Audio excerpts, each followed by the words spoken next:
Hola, bienvenidos al podcast de Hello Miami. Aquí encontrarás curiosidades, historias, personajes históricos y problemas a los que se enfrenta la sociedad estadounidense. Desmitifico el sueño americano y la vida en este país sin estado del bienestar, pero qué bien se venden. ¡Empezamos!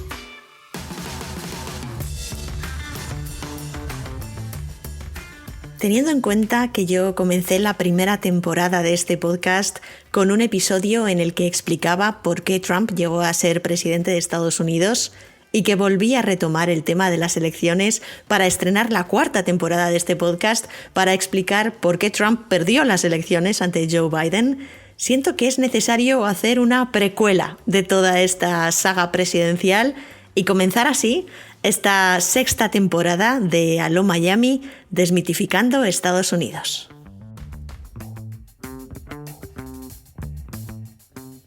Cuando Estados Unidos eligió en el año 2008 a Barack Obama como presidente, hubo toda una oleada de titulares nacionales e internacionales que hablaban de que Estados Unidos había superado el legado racista al meter a una familia afroamericana en la Casa Blanca. El hecho de que un hombre negro llegara a presidente era un sueño absolutamente imposible hacía tan solo unas décadas. Así que esta victoria fue asombrosa, fue desconcertante y realmente se sintió en su día como que Estados Unidos estaba dando un paso gigantesco hacia adelante. Pero los siguientes 8 años desmontaron todo ese mito. Se incrementaron los ataques racistas, se creó todo un movimiento para deslegitimar a Obama como presidente, diciendo que no había nacido en Estados Unidos y que por tanto el puesto no le correspondía. Hasta el punto de que cuando salió a la luz su certificado de nacimiento, donde ponía que había nacido en suelo estadounidense, se dijo que era falso y se crearon todo tipo de conspiparanoias alrededor de su figura. Conspiparanoias iniciadas, entre otros, por Donald Trump, que terminaría, como sabéis, elegido como presidente sucesor de Barack Obama. Pero llevo muchos episodios de este podcast, prácticamente todos, insistiendo en el racismo estructural y profundísimo que existe en este país.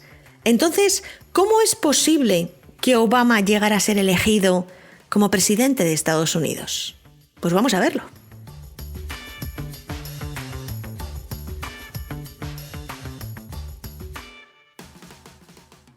La historia de Obama, en cuanto a presidentes de Estados Unidos se refiere, es una gran excepción en muchos aspectos, no solo en el color de su piel.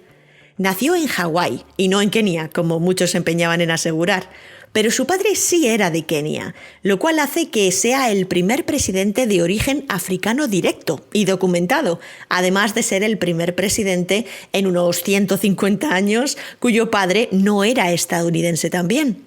Así que el padre de Obama era de Kenia y era economista.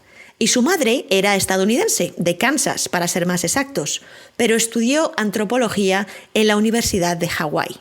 Allí, cuando su madre tenía unos 18 años y su padre unos 20, se conocieron en una clase de ruso.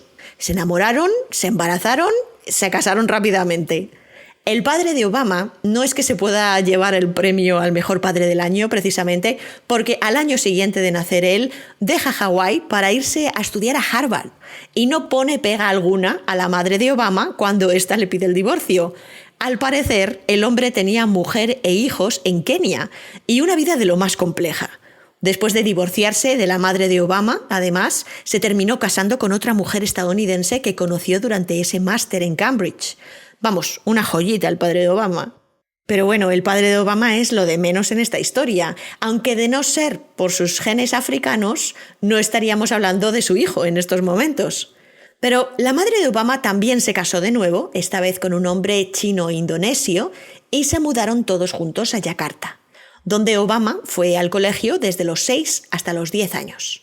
Le educaron en indonesio y, de hecho, hay vídeos donde se le ve saludando en indonesio al presidente del país, que estaba de visita en su colegio. Después vuelve con su madre y su media hermana Maya a Hawái y ahí es aceptado en la Academia Punahou, de la que os hablamos en el vídeo y podcast sobre Hawái en Patreon. Este sitio es carísimo y él fue capaz de pagárselo gracias a una beca que le dieron. Después le admitieron en el Occidental College de Los Ángeles con una beca completa y de ahí se terminó cambiando a la Universidad de Columbia en Nueva York, que es una de las universidades más prestigiosas del país, ya que forma parte de la Ivy League. Durante todos estos años, he de decir que Obama demostró ser siempre una persona brillante, increíblemente talentosa. Estudió, hizo voluntariado y trabajó en una cantidad de proyectos increíble. Pero los detalles os los voy a ahorrar porque esto, más que una biografía sobre Obama, quiero que sea una explicación sobre qué tuvo que pasar para que Obama, como afroamericano que es, llegara a la Casa Blanca. Y me temo que esta no es una cuestión de pura meritocracia, por muy listo y muy capaz que Obama fuera. 2 años después de graduarse de la Universidad de Columbia, Obama se hizo Community Organizer. ¿Y esto qué significa? En realidad este término, que sería algo así como activista profesional, ni siquiera era muy conocido en Estados Unidos hasta que no se conoció que Barack Obama lo fue, y la gente empezó a interesarse por esto. Ser community organizer es algo así como ser activista de distintas causas a nivel profesional, fomentando la lucha por los distintos derechos o defendiendo los intereses de los menos privilegiados. A Obama le contrataron para el proyecto de las comunidades en desarrollo de Chicago para promocionar los barrios del sur de la ciudad.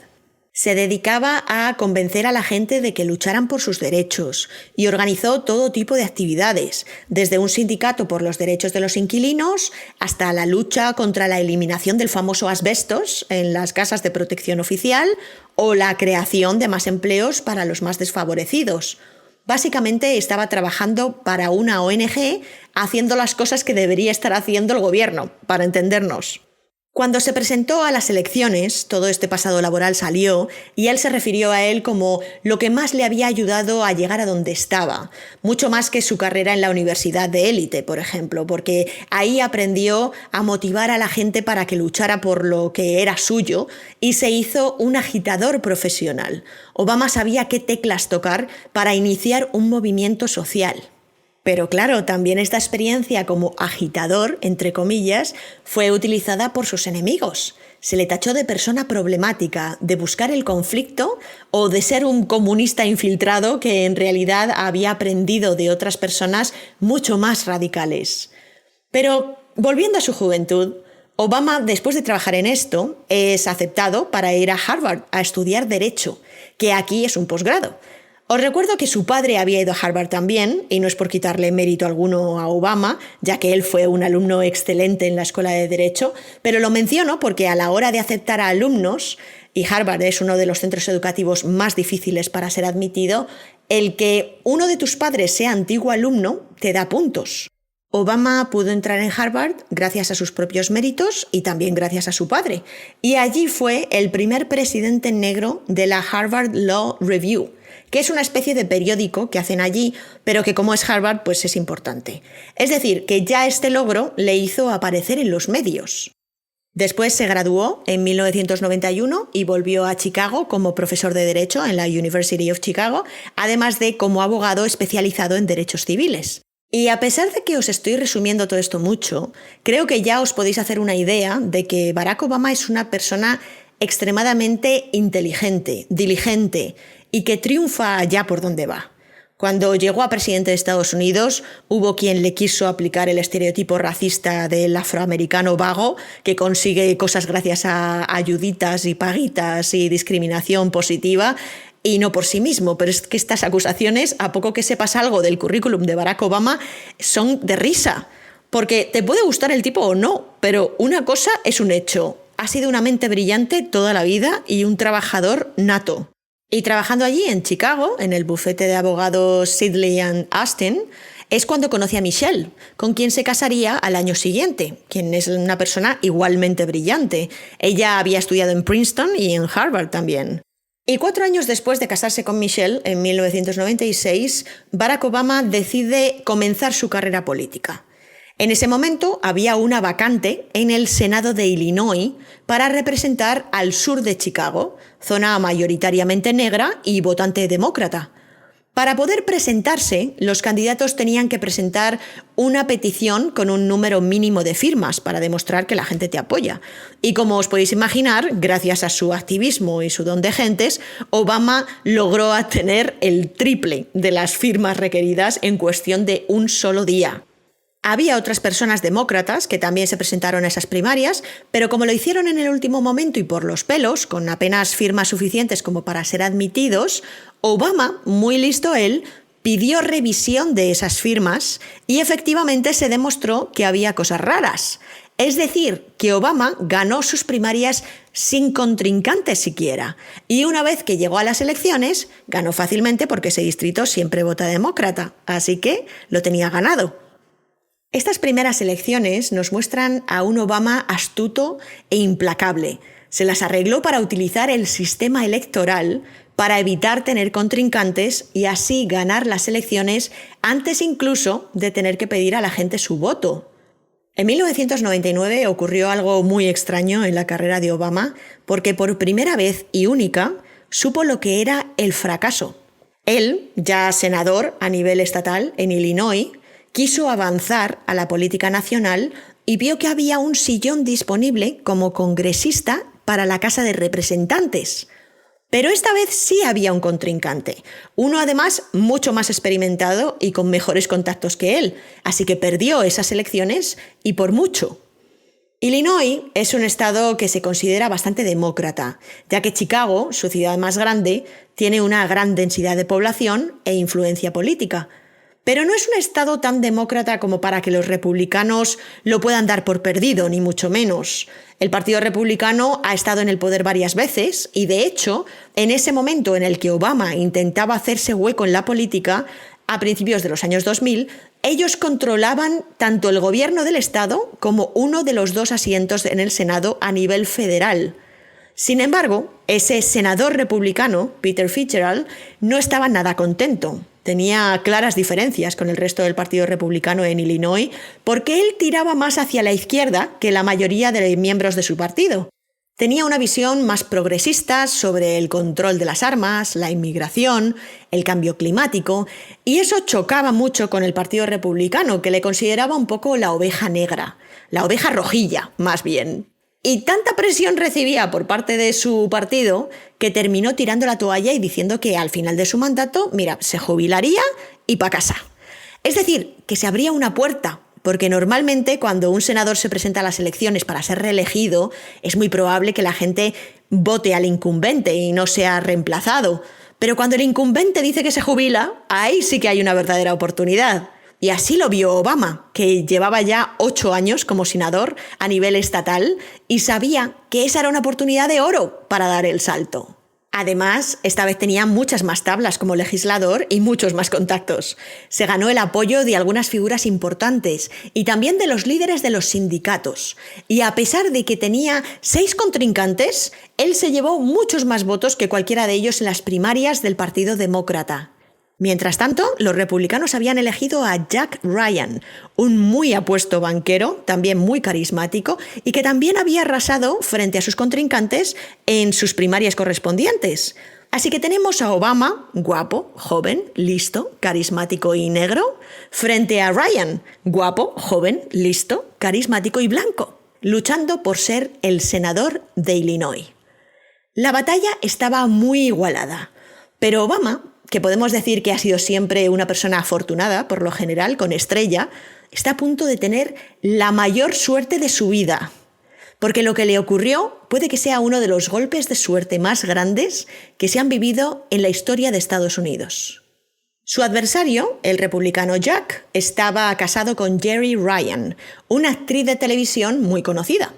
En caso de que me estés escuchando y seas mega fan de la serie Star Trek, el papel por el que ella era más conocida fue por 7 de 9, una guapísima Borg con la que gran parte de la audiencia por aquel entonces tenía sus fantasías. Es decir, que Jack estaba casado con una estrella.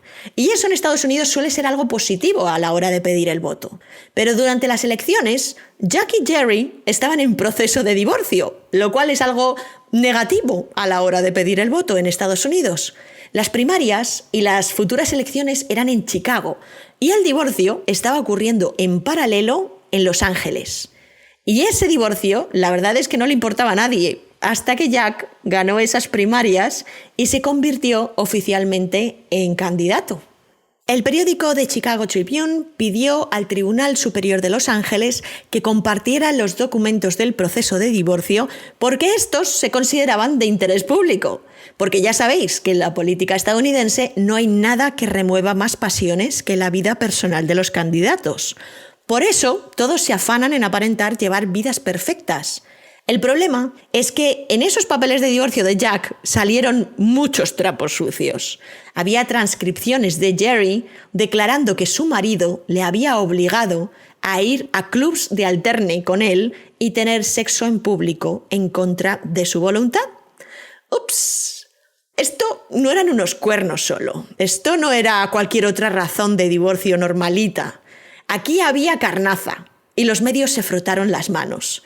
Y seguramente Obama también, claro, aunque él fue lo suficientemente elegante como para no hacer declaraciones. Y bastó una semana de escarnio público y noticias sobre esto en los medios para que Jack Ryan, ese prometedor candidato republicano, retirase su candidatura. Porque ya no es que saliera a la luz esto, es que además él quedó como mentiroso, porque pensando que los documentos no iban a salir a la luz nunca, él había dicho antes en varias entrevistas que su divorcio era de lo más normalito y que no había absolutamente nada de lo que preocuparse. Así que Obama, sin tener que mover un dedo siquiera, pasó de tener un contrincante difícil enfrente a una silla vacía. Los republicanos entraron en pánico y buscaron como locos un repuesto, alguien que pudiera tener opciones de ganar. Terminaron eligiendo fatal a Alan Keyes, un conservador, pero que no tenía lazos con Illinois siquiera. Es que ni siquiera era de allí, ni había vivido nunca allí. Él era de Maryland y era demasiado conservador para atraer a los votantes de Illinois. Es más, es que había intentado 2 veces ganar las elecciones para ser senador por Maryland, que era su estado, y 2 veces las había perdido ya. Es decir, que un oponente muy fuerte no era. No era ni tan listo, ni tan joven, ni tan guapo, ni tan carismático como Jack Ryan, ni como Obama. Pero al contrario que Jack Ryan, Alan Keyes era negro. Es más, se definía a sí mismo como el único negro de los dos de las elecciones, en un intento de atraer al voto afroamericano en vez de que se lo llevase Obama. Pero esa estrategia de última hora no funcionó y la gente votó en masa por el joven, guapo, listo y carismático Barack Obama. Arrasó en esas elecciones. Fue como si no hubiese tenido rival. ¿Y recordáis cuando os hablé de cómo Trump llegó a la presidencia, que os dije que Donald Trump llevaba ya muchas décadas siendo un personaje muy famoso en este país? Pues con Obama ocurrió lo contrario. Él se hizo famoso de la noche a la mañana, como quien dice. Cuando se estaba presentando para ese puesto de senador, como había ganado las primarias tan fácilmente, consiguió que le hicieran un hueco en la Convención Demócrata de 2004. Por si no sabéis cómo funciona el proceso de las elecciones presidenciales en Estados Unidos, os cuento que las convenciones nacionales, una por cada uno de los partidos mayoritarios, son muy importantes porque es allí donde los delegados electorales de los 50 estados y los territorios estadounidenses se reúnen y nominan oficialmente al candidato del partido que se va a presentar a esas elecciones generales. Ese año en concreto, el 2004, el candidato demócrata elegido fue John Kerry, un hombre decente pero sin un ápice de carisma. Y para carisma, el de Barack Obama. Kerry conoció a Obama cuando pasó por Chicago intentando ganar votos en las primarias presidenciales y quedó muy impresionado por ese joven Barack. Así que, a pesar de que ya tenían a otras personas para dar discursos en la convención, Kerry le recomendó y se le cedió el micrófono a Obama. Era la primera vez que Obama tenía la oportunidad de dirigirse a una audiencia nacional. Ese discurso se televisa y se echa en todas las cadenas, aparece en todos los programas de noticias, en todos los programas relacionados con las elecciones, que son muchos. Y estoy segura de que no hace falta que os diga lo bien que se le dan los discursos a Obama. Yo soy fan absoluta de su capacidad de comunicación, del ritmo de los discursos, del toque aspiracional que no falla, del uso de las metáforas y las anáforas, y de cómo consigue conectar con la gente, de esos toques de humor que intercala, de las pausas dramáticas que las domina. Obama es una de las personas que mejor hablan en público de todo el mundo. Y allí subió a dar un discurso cargado de esperanza, de ganas, de cambio, e intercaló ese mensaje universal con su historia personal, muy sabiamente, ya que en ese momento Obama se estaba presentando al mundo. Es un honor estar aquí esta noche, porque hablemos claro, mi presencia en este escenario es un tanto peculiar.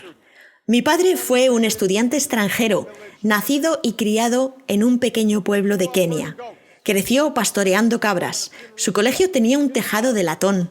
Su padre, mi abuelo, había sido cocinero, una persona de servicio para los británicos. Pero mi abuelo tenía grandes sueños para su hijo.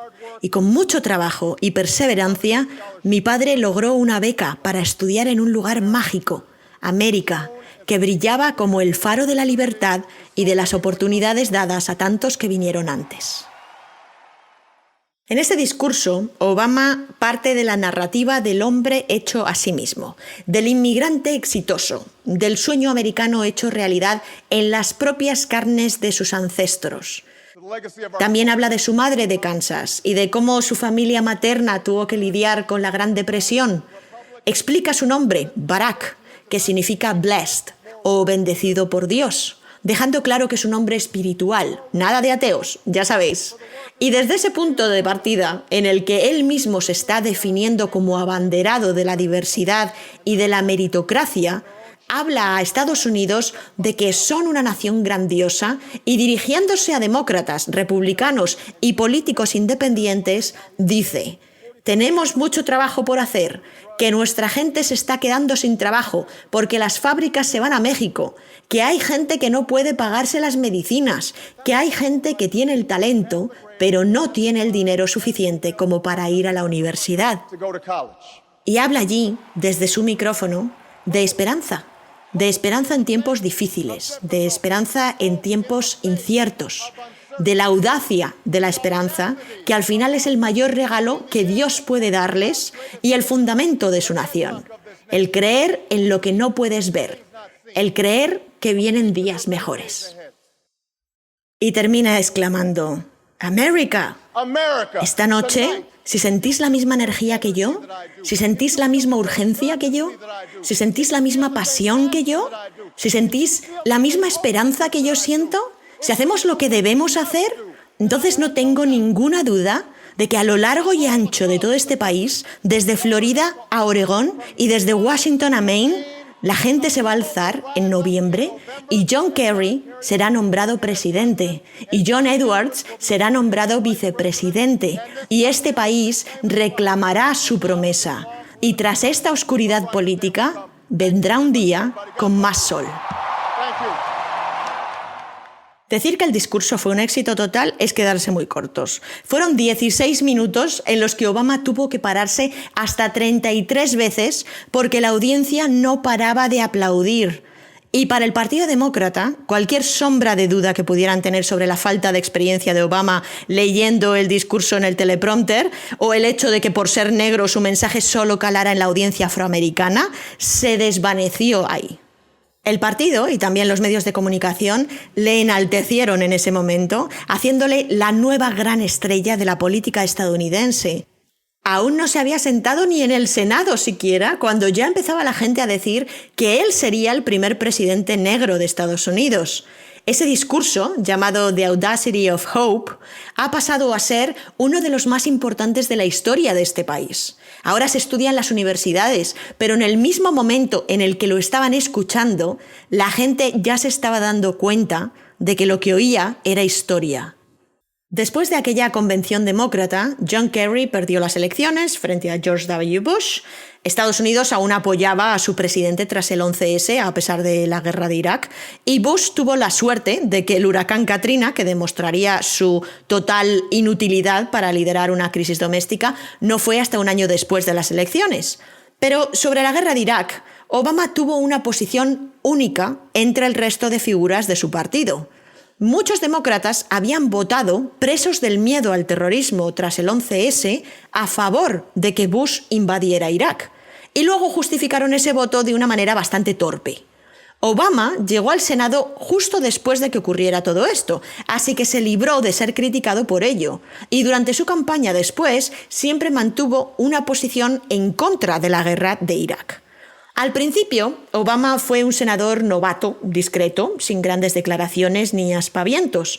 Normalmente un senador que lleva un año solo en el Congreso es considerado como junior, como que no tiene poder ni experiencia como para llegar demasiado lejos aún. Además, Obama era muy joven, solo tenía 43 años. Pero Obama tenía una especie de aura ya, como si fuera la señal de la ceja de Harry Potter. Se veía venir que este hombre iba a llegar muy lejos. En España, el jefe del partido que está en el poder es también la cabeza del Parlamento. Los líderes regionales no compiten por esa posición porque, por definición, necesitas formar parte del Parlamento. Pero en Estados Unidos esto la mayoría de las veces funciona al contrario. Los senadores normalmente no son buenos candidatos a la presidencia porque el Senado es su propio mundo, donde los miembros tienen que negociar y ceder. Los miembros del Senado no tienen mucho poder o autoridad porque ser senador requiere otras cualidades diferentes. Normalmente, los candidatos a la presidencia que llegan más lejos vienen de posiciones de poder diferentes, como de ser gobernadores de alguno de los estados. Si nos fijamos, antes de Obama tenemos una lista bastante grande de gobernadores que llegaron a la presidencia. Bush Jr. era gobernador de Texas, Clinton era gobernador de Arkansas, Reagan era gobernador de California, Carter de Georgia. Te tienes que ir hasta Kennedy para ver algo distinto, salvo las excepciones de los vicepresidentes que heredaron el puesto o bien por asesinato o por dimisión del presidente. O bueno, en el caso de George Bush Sr., él no fue gobernador de ningún estado, pero fue el vicepresidente durante 8 años y además había sido cabeza de la CIA, así que currículum tenía. Es decir, que para llegar a ser presidente, en la gran mayoría de los casos, la sociedad ha premiado a lo largo de la historia que se demuestre saber dirigir. No solamente basta con ser un político de carrera. Por ejemplo, acordaos de que un gran atractivo de Donald Trump era que era un hombre de negocios. Había quien, sin saber demasiado bien lo mal empresario que es Donald Trump, daba por hecho que si Trump había tenido éxito como presidente de su compañía, también podía tener éxito como presidente de su país. Un razonamiento aplastante. Es decir, que Obama, siendo un senador jovencillo y apenas recién llegado, no tenía demasiados puntos para llegar a la presidencia. Pero seguridad en sí mismo no le faltaba, y además el año 2008 fue un año raro. Para empezar, Obama se presentó a las primarias del Partido Demócrata, que es el primer filtro que tienes que pasar si quieres llegar a la Casa Blanca. En esas primarias tenemos varios candidatos. Mirad la lista. Barack Hussein Obama, senador por Illinois. Hillary Rodham Clinton, senadora por Nueva York. John Edwards, antiguo senador por Carolina del Norte y candidato a la vicepresidencia con John Kerry, el que perdió contra Bush. Joe Biden, senador por Delaware. Chris Dodd, senador por Connecticut. Mike Gravel, antiguo senador por Alaska y protagonista del anuncio electoral más extraño de la historia. Os lo voy a describir porque no tiene desperdicio. Es él en el campo, al lado de un lago, y mirando fijamente a la cámara, sin decir ni una palabra, durante más de 1 minuto. Y luego, después de ese minuto, se da la vuelta, camina unos pasos, coge un pedrusco enorme del suelo, lo tira al lago y se va caminando. Eso era el anuncio electoral. En su día dijo que era una metáfora del comportamiento diferente y extraordinario a la vez que puede tener cualquier ciudadano. Como las maracas, os lo digo. En fin, que como veis, los contrincantes de Barack Obama eran todos, casualmente, miembros del Senado. El único que podría haber tenido alguna oportunidad era Bill Richardson, que a pesar de llamarse así es hispano y tenía la experiencia suficiente porque él era el gobernador de Nuevo México, pero no consiguió la popularidad suficiente como para llegar siquiera a pasar esa primera criba. De esa lista, Hillary Clinton parecía ser la favorita al principio, antes de que la gente empezara a votar. En Estados Unidos hay una infinidad de encuestas de todo tipo y las encuestas parecían apuntar a que Hillary iba primera, luego Obama y luego John Edwards, el que había intentado ser vicepresidente. Como Estados Unidos es un país tan inmenso, si se hicieran unas primarias sin que la gente conociera a los candidatos, sería injusto para los que no son famosos ya por algo de antes o no se hayan gastado una verdadera fortuna en publicidad a lo largo y ancho del país. Para intentar ponerles a todos al mismo nivel, hay un sistema de primarias en distintas fases, en las que los estados más pequeños votan primero y los candidatos van construyendo su imagen y ganando adeptos poco a poco a lo largo de muchos meses. Por tradición, porque no hay otra razón más importante que esa, este proceso de primarias comienza en Iowa y en New Hampshire. Estos estados tienen varias cosas en común. Son 2 estados pequeños, con poca población y muy blancos. Los candidatos suelen visitar estos estados que tienen un tamaño manejable, convencer a la gente, llamar puerta por puerta y, pues pedir que les voten. El resultado de Iowa y New Hampshire a día de hoy no es demasiado determinante, pero para Obama era crucial, porque a él sí que le interesaba mucho saber qué tal le iría en esos estados de mayoría de población blanca y no afroamericana. Y le fue muy bien, aunque parte del crédito se lo tenemos que dar a Oprah. Sí, a Oprah Winfrey, porque por entonces Oprah, la mayor influencer del país, ya hemos hablado de ella y de su excelente reputación en Patreon, Oprah decidió apoyar a Obama. Y no solo eso, también decidió acompañarle a esos primeros estados a modo de madrina. Y eso hizo que Obama se pusiera por delante de Hillary en todas las encuestas. Y cuando llegó la hora de votar, Obama ganó Iowa. Hillary quedó tercera. Y ahí se vio que si Obama había ganado en Iowa, Obama podría llegar a ganar en todo el país.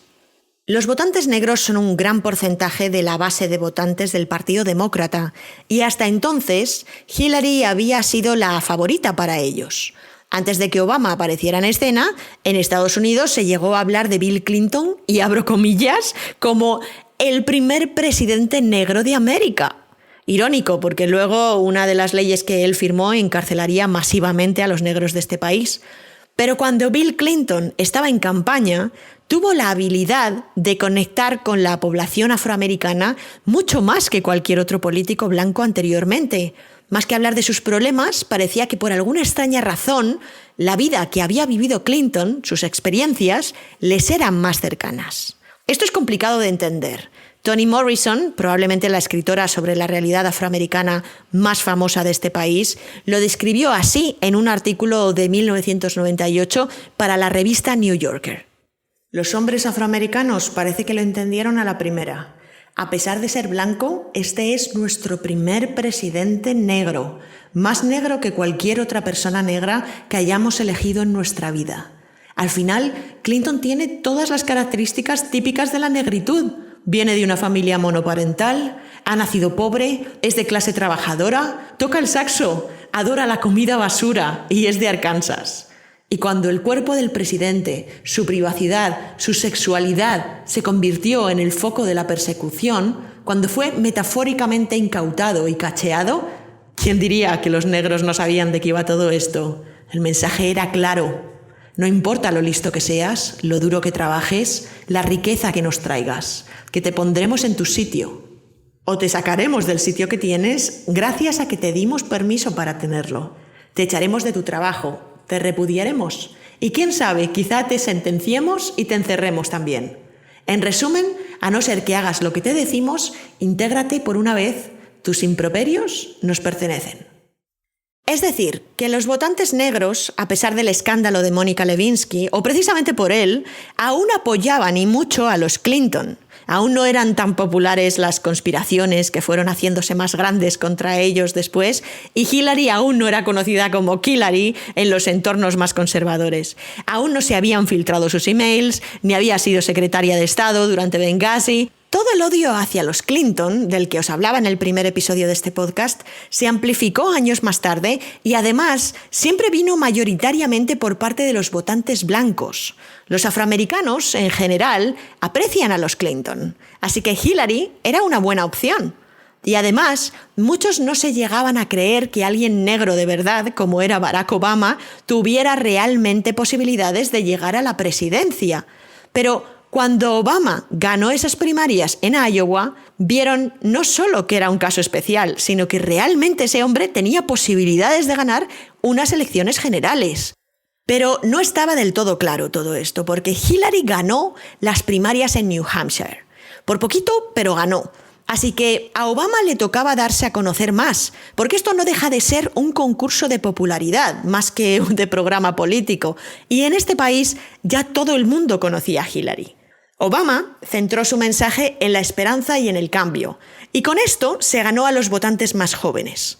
Su campaña trabajó sin descanso en los 50 estados de Estados Unidos, asegurándose de que esos jóvenes se registraran como votantes y llamando a millones de puertas, llenando las casas de Estados Unidos en plena crisis de optimismo por un futuro mejor.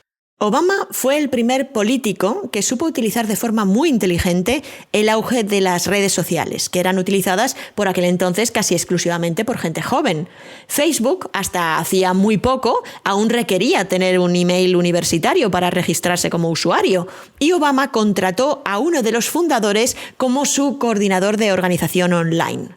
Para atraer a los demócratas más mayores, Obama se dedicó a negociar apoyos. Había toda una guerra civil entre demócratas, entre los que querían ver cómo el siguiente presidente era un afroamericano y los que querían ver cómo la siguiente presidenta era una mujer.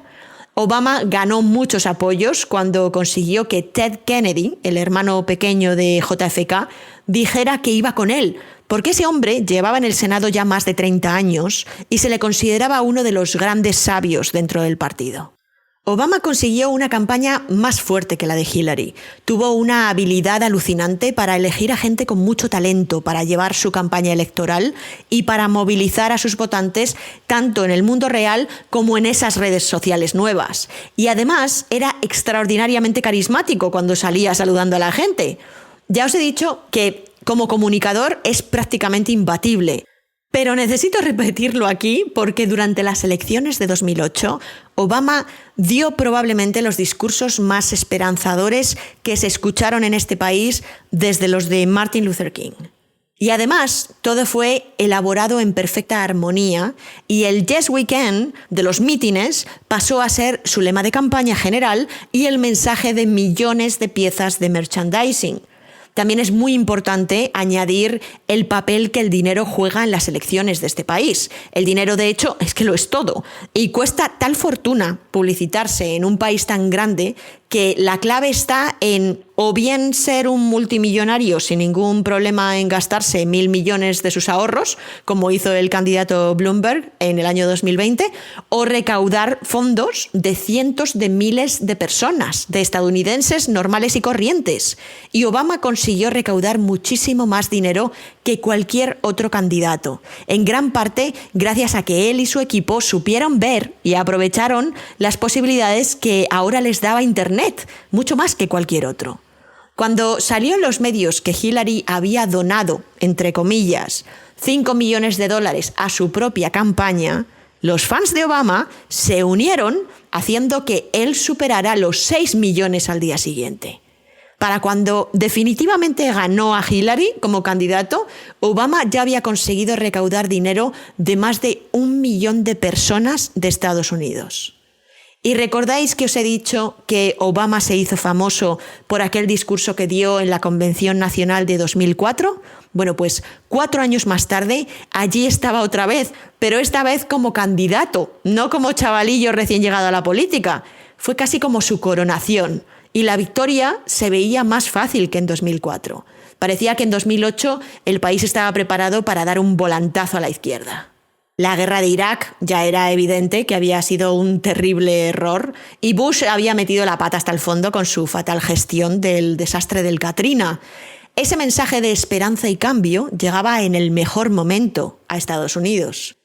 Los republicanos, por su parte, habían tenido que elegir entre John McCain, el héroe de guerra y senador mega veterano, del que, por cierto, hice un desayuno cuando murió, lo tenéis en mi Instagram TV. Habían tenido que elegir entre McCain, Mitt Romney, que era el mormón millonario que gobernaba Massachusetts por aquel entonces, Mike Huckabee, el gobernador de Arkansas y pastor evangélico, y el congresista libertario Ron Paul.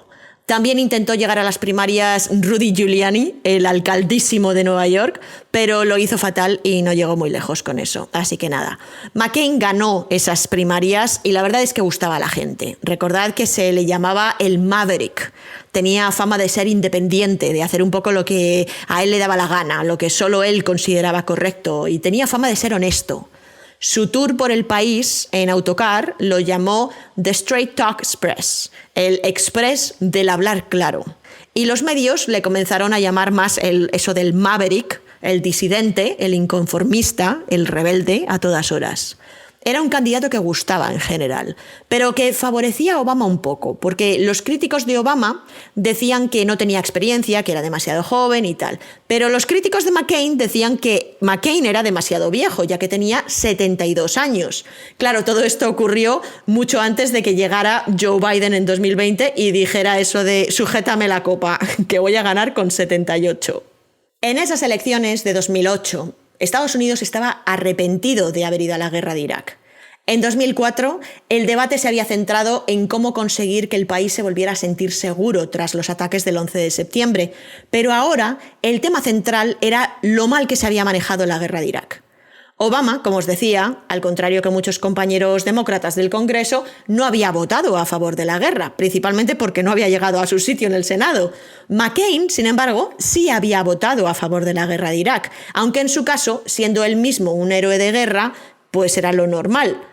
Además, no se puede decir que McCain, como republicano, bebiera los vientos de George W. Bush. De hecho, se alejaba bastante del punto de vista presidencial.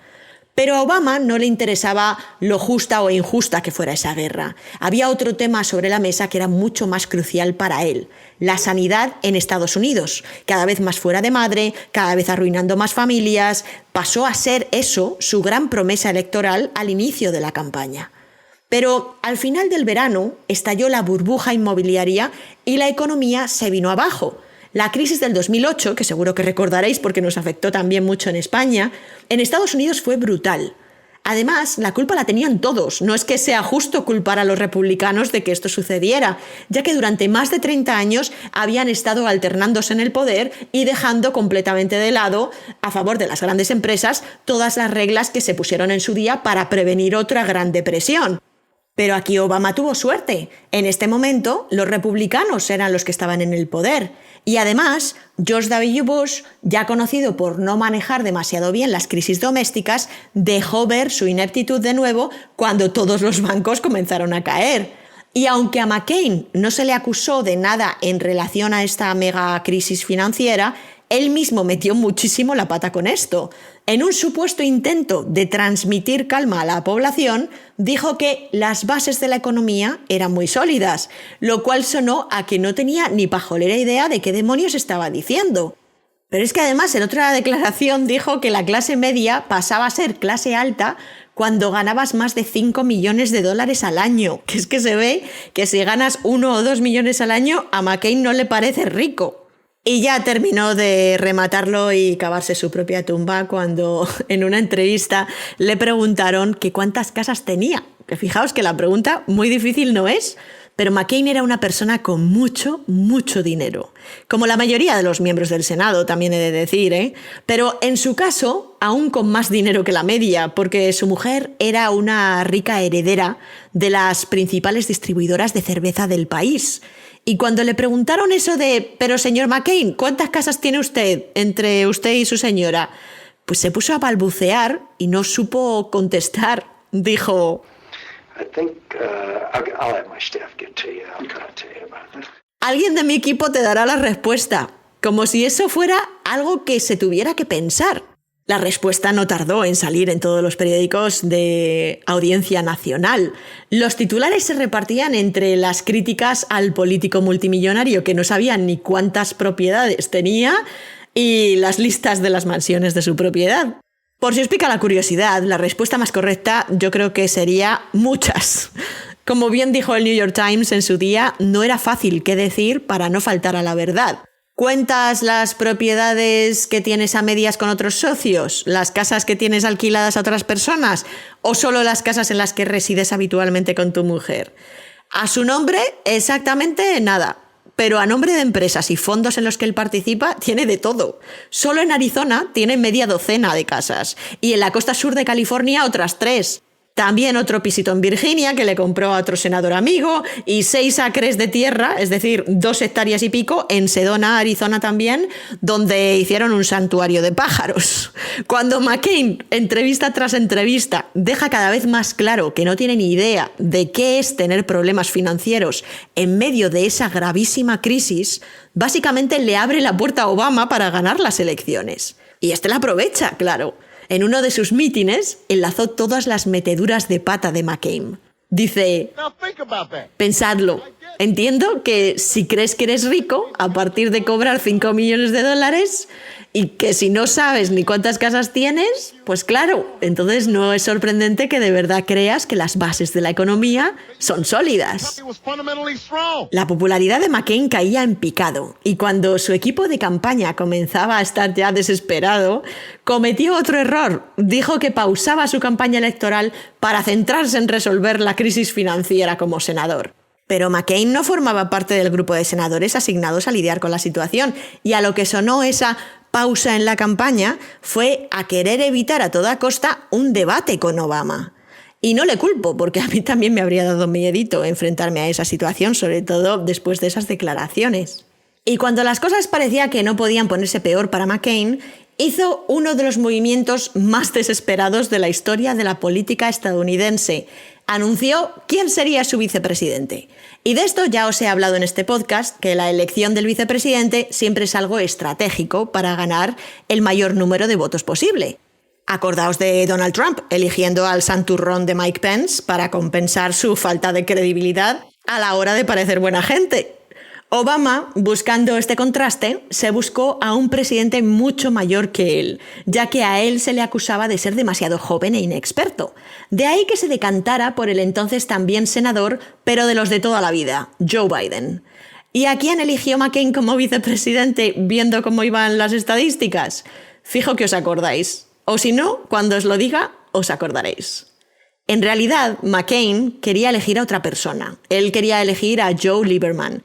Pero es que Lieberman era demócrata. El partido le dijo, pero vamos a ver, John, ¿cómo vas a elegir tú mismo un vicepresidente del partido contrario? Vamos a ver si no perdemos la cabeza, por mucho maverick que seas. Y le propusieron otra opción. Una opción curiosa, una mujer. Pero una mujer dura, conservadora y joven y muy atractiva. Y además era gobernadora de un estado, aunque fuera el estado menos poblado de todos, Alaska. Sí. Estamos hablando de que Sarah Palin entra en escena. Sarah Palin, política de cartón piedra, porque sobre el papel y vista desde lejos parecía que podía dar la talla, pero luego no paró de dejarse a sí misma en evidencia cada vez que daba una entrevista. Por ejemplo, cuando se quejó de que los medios iban a pillar para intentar dejarla de tonta porque le hacían preguntas trampa, como la de qué periódicos leía para mantenerse informada. Sarah Palin daría en sí misma para todo otro episodio, pero os lo resumo así. No le hizo bien a McCain. No atrajo a más votantes. No mejoró la situación en las encuestas. No dio la talla, pero ni de lejos, en el debate vicepresidencial. Y McCain terminó teniendo que ir a los 3 debates con Obama y todo el mundo llegó a la conclusión de que ninguno de los 3 salió lo suficientemente airoso. Pero llegó el día de las elecciones. Y aunque ya sabéis que aquí nunca se sabe bien qué va a pasar, esta vez sí que parecía que se sabía lo que iba a pasar. Pero el escepticismo era tal, había tanta gente que creía que, en caso de ser encuestados, mucha gente racista diría en público que sí, que claro, que votarían a un negro, pero que luego en su casa iba a pasar algo muy diferente. La incredulidad era tal que cuando se conoció la victoria de Obama, millones de personas rompieron en llanto de pura felicidad. Y así los astros se alinearon para Obama. El mejor comunicador, sin duda, de su generación, consiguió hacerse un hueco en la historia sin hablar exclusivamente de los problemas de la comunidad afroamericana, sino de problemas que afectaban y afectan a estadounidenses de todo tipo. Fue capaz de organizar al mejor equipo de campaña y lograr que miles y miles de voluntarios se unieran a su causa. Consiguió que más de 1 millón de personas sacaran la cartera y le dieran dinero para financiarse. Y todo esto ocurrió en un momento de la historia donde la gente joven estaba escarmentada de la política conservadora, tras ver cómo mandaban a morir sin motivo alguno a la gente a las guerras de Irak y de Afganistán, y la crisis golpeaba bien fuerte. Obama pastoreó a toda la gente que estaba enfadada y harta y usó muy sabiamente las nuevas tecnologías y les movilizó para que volvieran a creer en que la política podía cambiar sus vidas. Fue un soplo de aire fresco en ese momento de angustia que llegó en el momento más adecuado. Pero tuvieron que ocurrir todas esas cosas a la vez. Que Hillary no tuviera ni un ápice de su carisma para ganar las primarias. Que McCain no tuviera los pies en la tierra por ser demasiado multimillonario y demasiado anciano para poder conectar con la población. Que no se le pudiera culpar de haber votado a favor de ir a la guerra. Que él hubiera llegado al Senado gracias al divorcio de su contrincante en primer lugar. Que la economía se cayera a pedazos aún con Bush. Si las elecciones hubieran ocurrido 3 años antes, en 2001, un par de meses después de que cayeran las Torres Gemelas, Obama no habría tenido ninguna posibilidad. Hasta su nombre, Barack Hussein Obama, habría sido un problema de los gordos. Incluso en 2008 hubo gente que desconfió de Obama porque el apellido se parecía demasiado a Osama, como Osama Bin Laden. Y el hecho de que su segundo nombre fuera Hussein, la verdad es que no dejaba de ser irónico, ya que Estados Unidos acababa de invadir y derrocar a Saddam. Su origen keniata por su padre fue sin duda lo que más ataques racistas le provocó, pero fue peor el auge de teorías de la conspiración acerca de que si Obama era musulmán en secreto, por ejemplo. ¿Que hubo gente en este país que no votó a Obama por ser negro? De eso estoy 100% segura. Pero supo contar su historia fantásticamente bien. Y en política estadounidense, mucho más que en la española, saber contar tu historia lo es todo. Supo gustar a todos, valiéndose de su experiencia personal, siendo él un niño negro criado en una familia blanca, sabiendo lo que es ser negro en este país, pero sin venir totalmente de ese ámbito. Había ahí una fina línea entre gustarle a todos o no gustarle a nadie. De no ser Obama un excelente y carismático comunicador, se podría haber encontrado con que los negros de este país no le consideraran uno de los suyos por ser demasiado blanco y los blancos de este país tampoco, por ser demasiado negro. Pero él fue capaz de difuminar esa línea. Y creo que en esto tiene también mucho que ver Michelle, bastante más negra que él. Ella recibió muchísimo odio racista, además del machista habitual, y también supo muy elegantemente aceptarlo y torearlo. Ella también da para otro podcast. Y Barack Obama ganó las elecciones en 2008 y llegó a la Casa Blanca. Y aunque triunfó en estados donde los demócratas no habían ganado en siglos, como Iowa o Indiana, que suelen tirar del lado conservador, y aunque el mapa se pintara casi completamente de azul aquella noche electoral, recordad que este es un país profundamente dividido. No lleva dividido desde tiempos de Trump. La cosa viene desde mucho antes. Así que si miras las cifras totales de votos, en realidad Obama solo consiguió un poco más de un 7% más de votos que su oponente McCain.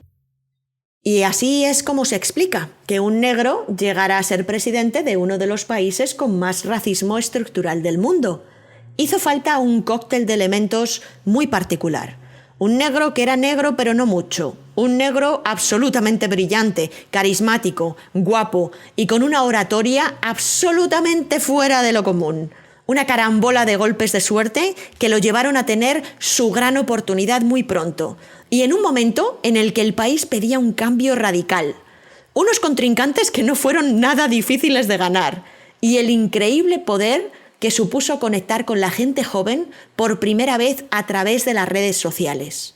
Obama demostró ser muy buen político y aunque también tuvo sus grandes fracasos durante sus 2 mandatos, en general podemos decir que dejó el país mejor que cuando lo recibió. Pero eso sí, lo que está clarísimo es que el racismo no se terminó ni aminoró siquiera cuando la familia Obama se instaló en la Casa Blanca.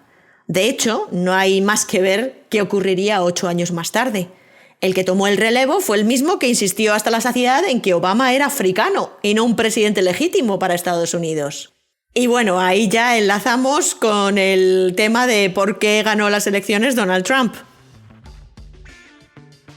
Espero que os haya gustado mucho este podcast. Ha sido escrito, editado y producido por este equipo que formamos Yankee Marido, Adam Moss y yo, Belén Montalvo. Y si lo habéis encontrado interesante, os pido un favor, que os suscribáis a él si aún no lo seguís, o pongáis una reseña, o le deis estrellitas, o publiquéis un comentario, lo que os deje la plataforma donde lo estéis escuchando.